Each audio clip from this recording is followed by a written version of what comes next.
ಈ ವಿಡಿಯೋ ನೋಡಿದ್ಮೇಲೆ ನಿಮ್ಮಮ್ಮನಿಗೆ ಕಾಲ್ ಮಾಡಬೇಕು ಅಂತ ಖಂಡಿತ ಅನಿಸುತ್ತೆ. ಈ ಜಗತ್ತಲ್ಲಿ ನಾವು ಅಳೋ ಮುಂಚೆನೇ ನಮ್ಮ ನೋವನ್ನು ಗುರುತಿಸೋರು ಒಬ್ಬರಿದ್ದಾರೆ, ಅದು ಅಮ್ಮ.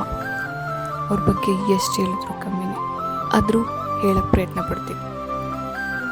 ಭೂಮಿಯಷ್ಟು ತಾಳ್ಮೆ ಉಳ್ಳವಳು, ಎಲ್ಲ ಸಂಕಟ ನೋವುಗಳನ್ನು ನುಂಗಿ ದೀಪದಂತೆ ಬೆಳಗುವಳು, ಕಂಠದಲ್ಲೇ ತನ್ನ ನೋವನ್ನು ನುಂಗಿ ನಗುವಳು, ಕಣ್ಣಂಚಲ್ಲಿ ಕಣ್ಣೀರನ್ನು ಹೊರಿಸಿ ಧೂಳು ಎಂದು ಸುಳ್ಳೇಳುವಳು, ಸಮುದ್ರದಂತೆ ಆರ್ಭಟವಾಗಿ ಹರಿಯುವಳು ತನ್ನ ಮಕ್ಕಳಿಗಾಗಿ.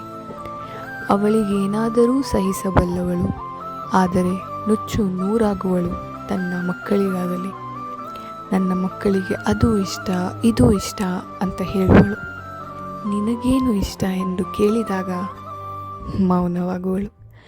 ಎಲ್ಲೋ ಹುಟ್ಟಿ ಎಲ್ಲೋ ಬೆಳೆದು ಎಲ್ಲರಿಗೂ ನೆರಳಾಗುವಳು, ಮನೆಗೆ ಮೂಖಂಡವಾಗುವಳು. ಹೆಣ್ಣು ಬಲಹೀನಳಲ್ಲ, ಎಲ್ಲ ಬಲ್ಲ ಯೋಗ್ಯಳು.